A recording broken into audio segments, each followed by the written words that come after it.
Assalamualaikum, selamat sejahtera, tajahau dan waalaikum kepada semua geng bayang yang hadir menonton Shadows Channel pada hari ini. Seperti biasa, Shadows harap geng bayang semua berada dalam keadaan baik-baik belaka. Alhamdulillah sekali lagi kita dipertemukan setelah sekian lama Shadows tak menguploadkan konten. And seperti biasa jugalah, Shadows akan berkongsikan pengalaman seram yang dialami oleh individu-individu yang kurang bernasib baik. Geng bayang semua, sedar tak sedar berapa hari lagi kita bakal menyambut Hari Raya Aidilfitri. Begitu cepat masa berlalu. Terasa seperti seolah-olah semalam sahaja baru kita berpuasa. Dan tahu-tahu saja kita dah sampai ke penghujung bulan Ramadan. Dah kedengaran bunyi mercun, bunyi letupan segala macam dah start dah. And plus, ada juga di antara geng bayang semua dalam perjalanan pulang ke kampung halaman. And Shadows doakan agar perjalanan korang semua selamat tiba. Alright, so sambil kalau katakan ada di antara geng bayang yang tengah dalam on the way balik ke apa, korang bolehlah layan kisah seram yang bakal Shadows kongsikan pada hari ini, yang merupakan pengalaman yang dikongsikan oleh Wafi semasa bekerja di sebuah gudang yang terletak di Pulau Indah, Klang. So geng bayang semua nak tahu pengalaman apa yang dialami oleh si Wafi? Shadows pun tak nak buang masa lagi, so jom kita perdengarkan kisah seram yang dialami oleh si Wafi ni. Tapi sebelum tu, seperti biasa, kita roll intro dulu. Piu!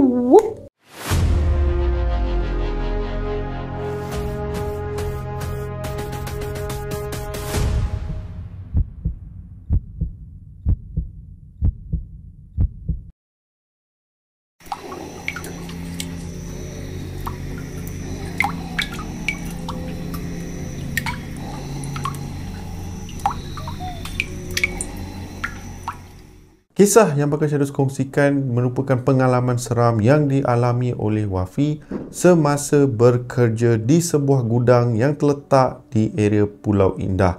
And Wafi ni berasal daripada Klang dan kejadian yang terjadi ke atas diri dia ni berlaku pada tahun 2018.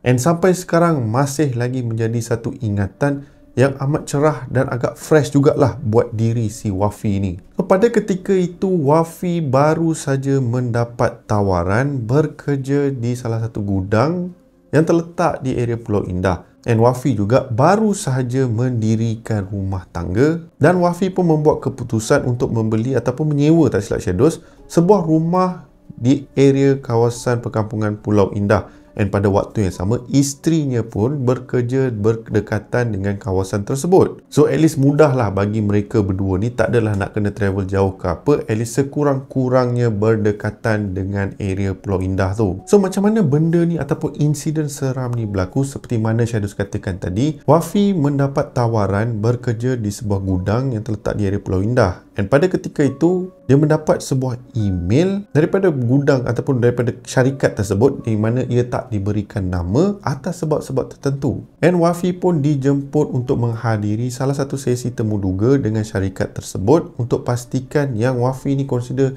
sesuai untuk melakukan tugas-tugas yang bakal dilakukan lah. Dan semasa Wafi pergi untuk menemu duga, pekerjaan yang di mana Wafi ni kena buat merupakan sesuatu yang agak baru buat Wafi ni tahu. Sebab pekerjaan dia yang sebelum ni teramat berbeza dengan apa yang bakal dilakukan.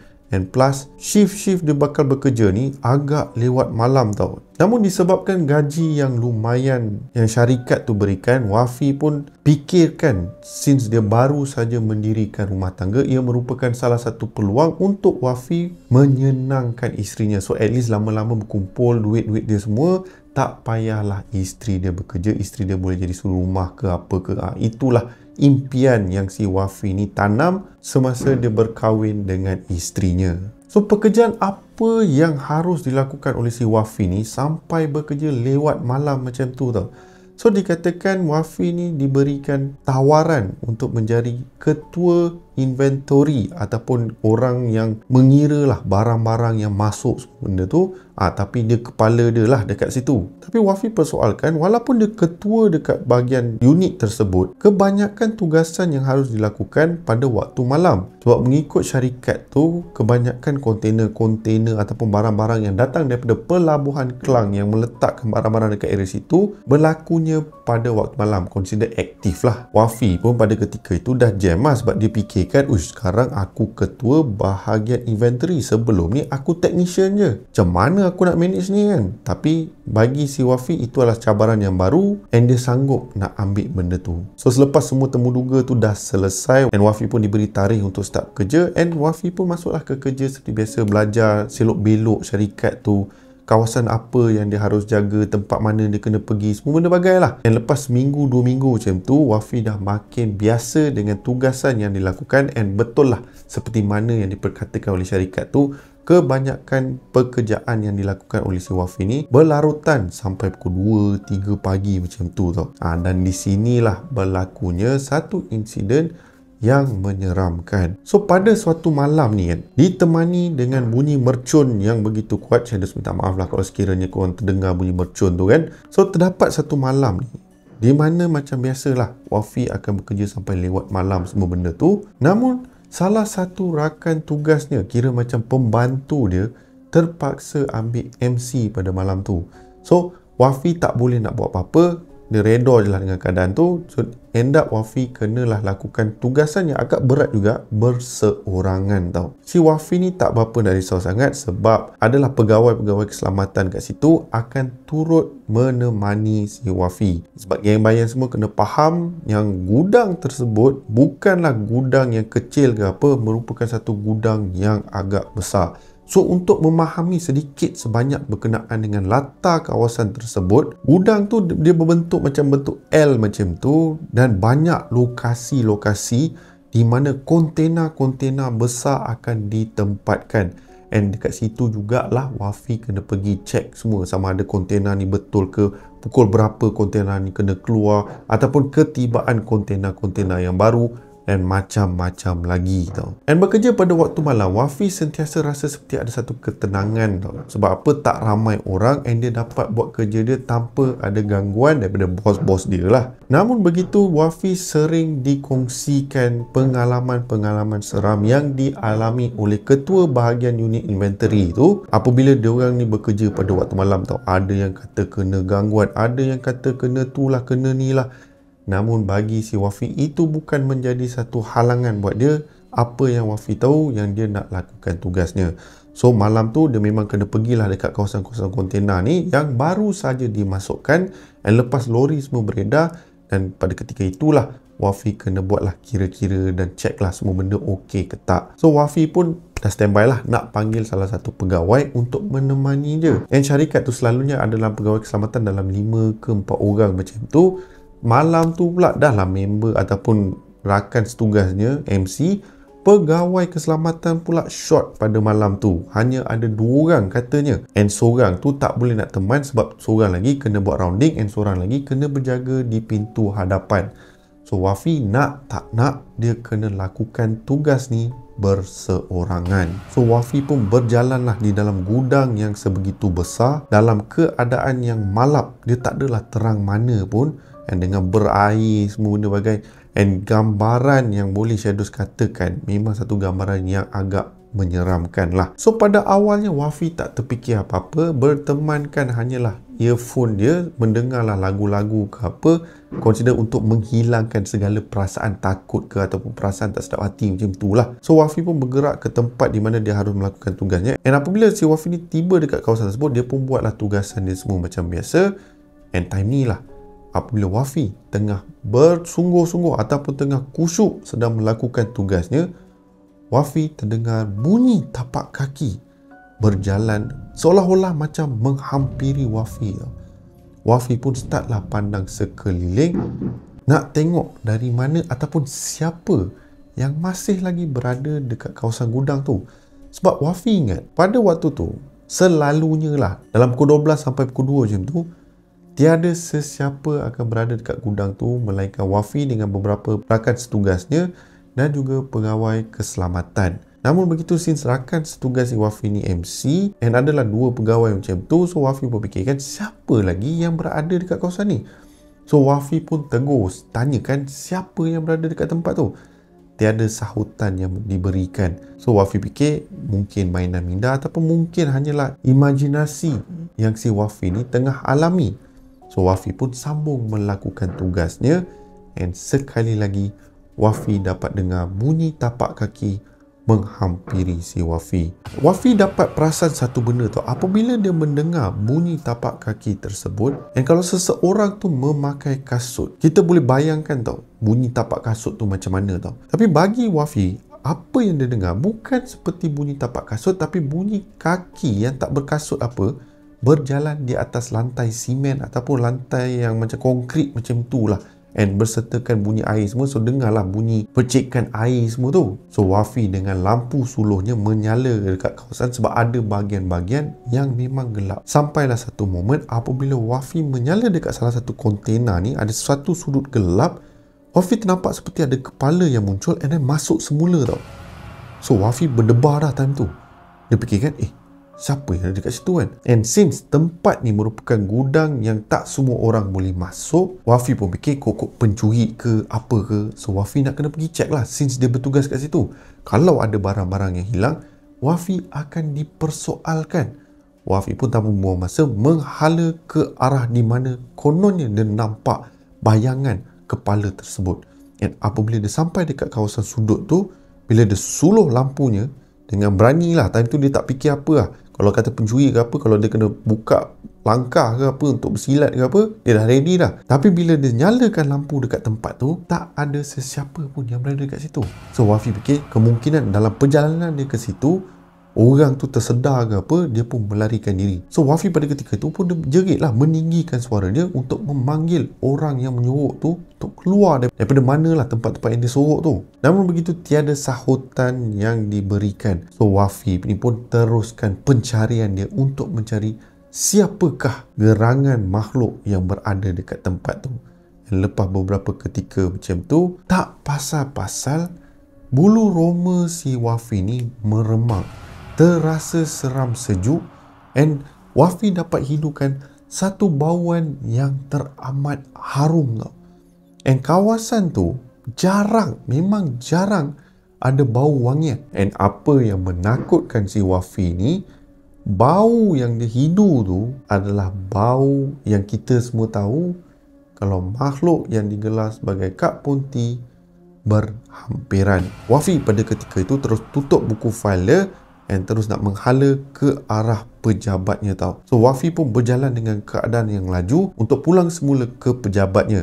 Tapi geng bayang semua kena ingat, di mana lokasi si Wafi ni berada, gudang tu besar. So perjalanan dia daripada mana dia berada untuk ke arah pejabat dia mengambil masa dalam 10 minit macam tu tau. Dan setiap langkah yang diambil oleh Wafi, Wafi boleh dengar langkah yang mengikorinya daripada belakang. Wafi still beranikan diri dia untuk toleh ke belakang nak tengok siapa sebenarnya yang mengekori dia. Bila disuluh lampu ke belakang, Wafi tak nampak sesiapa, and kedengaran bunyi seperti angin yang bertiupan daripada bahagian atas gudang tu. And Wafi ni pun makin meremang lah, sebab dia memang dapat dengar bukan hanya angin biasa-biasa tau, tapi seolah-olah seperti ada pergerakan yang mengekori si Wafi ni. Wafi tanpa membuang masa terus buka langkah 1000, berlari dengan begitu laju. Sampailah dia hampir tiba dekat kawasan pejabat dia, di mana dia kena naik tangga ke pejabat dia. Wafi nampak sesuatu yang tak manis. Dekat tangga ni, dia macam tangga industrial lah, tangga besi macam tu. So tangga ni dia boleh nampak ke dalam tau. Dia kira macam rangka macam tu lah. Okay, saya dah bagi gambaran sikit. And apa yang Wafi nampak? Wafi nampak satu bayangan macam perempuan macam tu, berbaju lusuh, berambut panjang, sedang berdiri di belakang tangga tu tau. Wafi time tu dah meremang dah. Shadows pun meremang juga bila dengar ataupun baca kisah ni pada awalnya. Tapi sekarang pun time nak cerita pun meremang juga man. So Wafi dah stuck dah dekat situ. Dia fikirkan macam mana dia nak naik ke pejabat dia.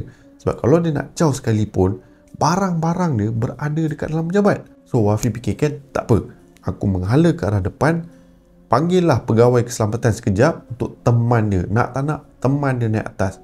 So untuk Wafi keluar ke bahagian depan, dia kena melalui satu lorong ni, and adalah barang-barang storage dia macam kotak-kotak ke apa semua berbagai, and ada satu pintu menghala ke luar. Apabila si Wafi ni melalui kawasan lorong tu, sekali lagi Wafi dapat bau bauan harum tau. Wafi dah start naik risau. Wafi dah start naik takut. Tapi apakan daya, nak lalu belakang, member ada dekat situ tengah sorok.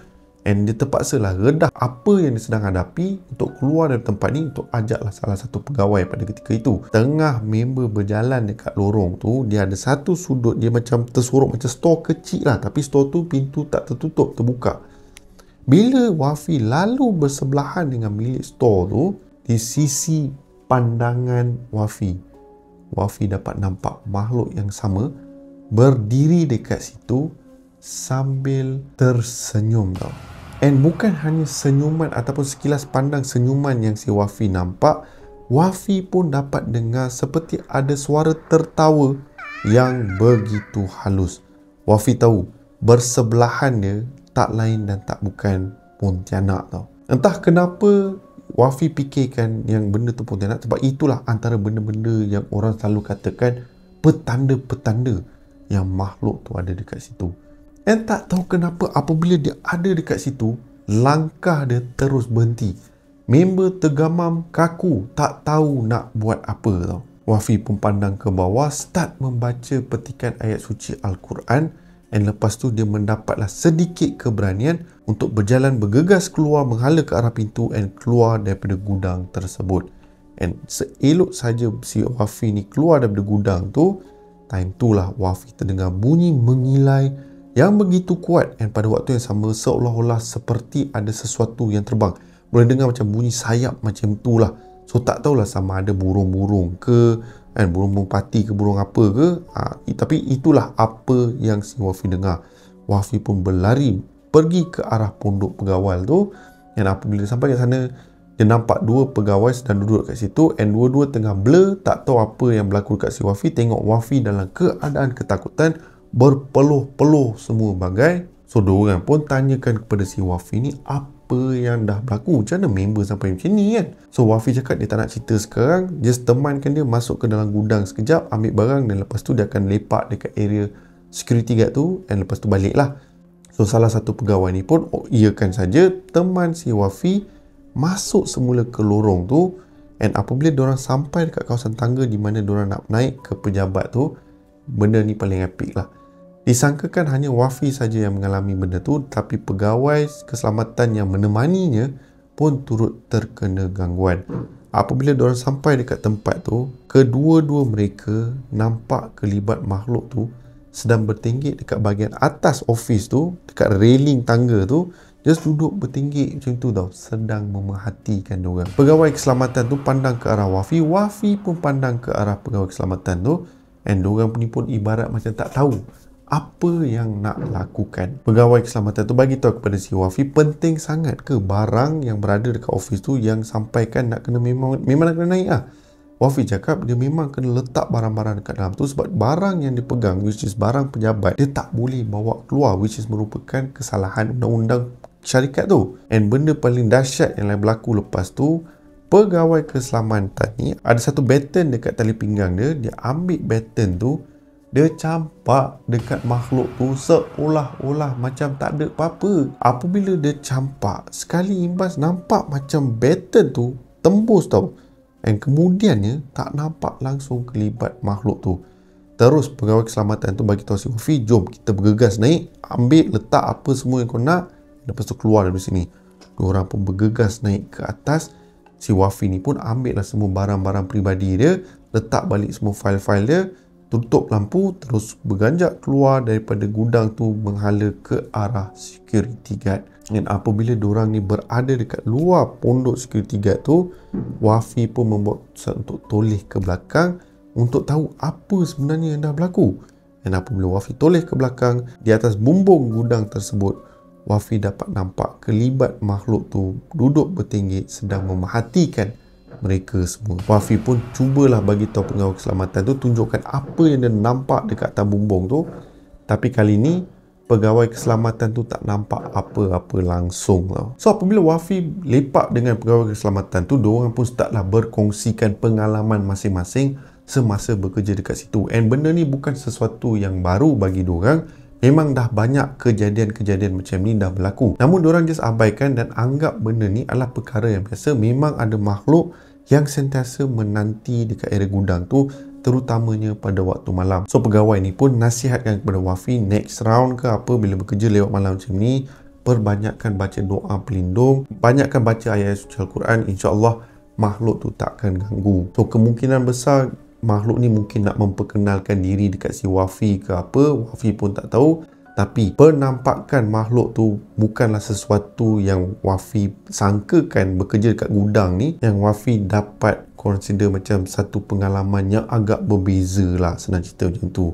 So lepas insiden tu, Wafi pun tak adalah pulang ke rumah terus, dia decide untuk singgah ke mana-mana kedai kopi dulu, dan lepas tu barulah dia pulang ke rumah. Sebab takut sekiranya makhluk tu decide untuk ikut ke apa, naya mat. Sebab pada ketika itu dikatakan yang isteri si Wafi ni pun dah mengandung. So dia tak nak lah kalau ada apa-apa benda yang tak manis kan nanti naya kandungan isterinya dan juga isteri si Wafi. So satu kisah yang agak simple untuk kali ni, kisah yang dialami oleh si Wafi ni, and Shadows harap geng bayang semua terhibur dengan kisah yang Shadows kongsikan. And macam biasa jugalah, sekiranya geng bayang semua terhibur, korang boleh tekan butang like, share dan juga subscribe ke Shadows Channel sebagai tanda sokongan korang kepada Shadows. And dekat sini Shadows ingin mengambil kesempatan ni, sekiranya tak ada konten sampailah raya ke apa, Shadows nak mengucapkan kepada semua geng bayang dan juga viewers-viewers yang lalu ke Shadows Channel ni, selamat Hari Raya Aidilfitri. Shadows minta maaf sekiranya sepanjang konten Shadows ke apa adalah bahasa-bahasa yang Shadows gunakan yang mungkin ada di antara geng bayang ataupun viewers-viewers yang sedang menonton tak selesa ke apa, and Shadows minta maaf dekat bahagian situ. And insyaAllah Shadows akan teruskan perbaiki konten-konten Shadows. So safe travel kepada semua yang dalam perjalanan balik kampung. Kasih have fun, kasih enjoy bersama keluarga yang tersayang. Tapi jangan lupa berhati-hati di jalan raya. Tak payah nak buat laju, tak payah nak jadi Michael Schumacher ke apa. Just bawa slow and steady. Yang penting selamat tiba ke destinasi, insyaAllah. So, nama aku Shadows, and by the orders of the Shadows, stay safe, stay healthy. Sehingga kita berjumpa lagi di konten seram yang akan datang. Assalamualaikum. Bye-bye, geng bayang semua. Selamat Hari Raya Aidilfitri mulia. Ampun maaf dipinta, mensuci hening dosa. Bukan main. Alright, bye-bye. Pew!